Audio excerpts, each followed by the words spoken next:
Hello guys, and welcome to another quick tutorial from Vintage Radar. Today I'm going to show you how to align the chronograph hands of your TW steel chronograph watch.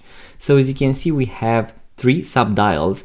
This particular one is going to be for military time, so this is going to rotate as I rotate the watch hands, and I can say whether I am AM or PM. And then we have two other subdials, one at 6 o'clock and one at 9 o'clock.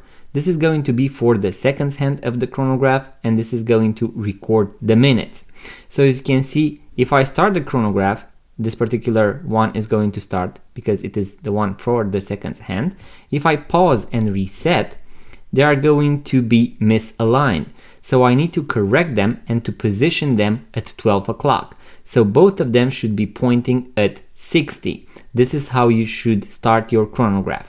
Always at 12 o'clock. So all the hands of the chronograph should always point at 12 o'clock. On your TW steel chronograph watch, what you need to do is to pull the crown to the last position.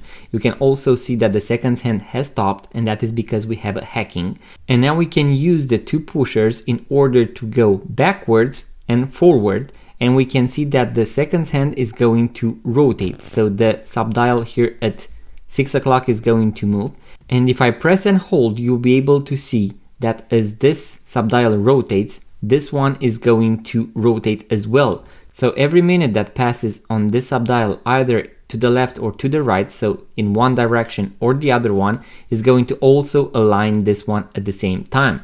So as you can see, I am closer to go backwards, so I'm going to press and hold the upper button in order to rotate this one as well, but backwards in order to be closer to 12 o'clock.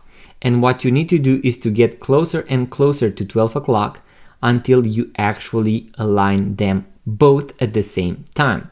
So as you can see, I will be able to see that I get very close.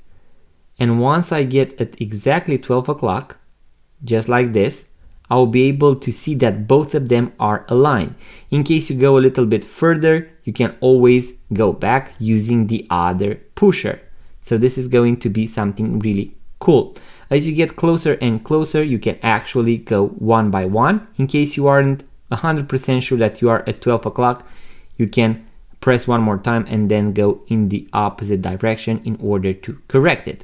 Now when both of these subdials are pointing perfectly at 12 o'clock, that is where we need to push the crown all the way back in, because we have correctly aligned the chronograph watch.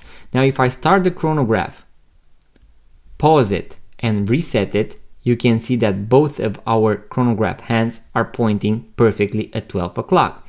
Now there are going to be other chronograph watches that are going to have two positions where you need to align, let's say also the seconds hand, the 1/10 of a second, in case you have that subdial as well. So I have other tutorials as well in case you want to check them out, link in the description box below.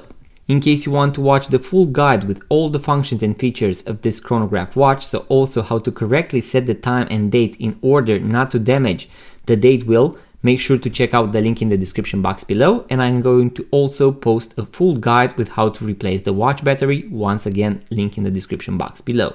In case you enjoyed this video guys, if you found it useful, make sure to give it a thumbs up, subscribe to this YouTube channel, leave a comment, let me know if you managed to align your chronograph hands and also if it is working correctly. Also, if you would like to purchase your first vintage watch or pre-owned watch, make sure to check out our website vintageradar.com, because we have thousands of vintage watches for sale, including this chronograph watch right here. Thank you guys for watching. I will see you on the next one.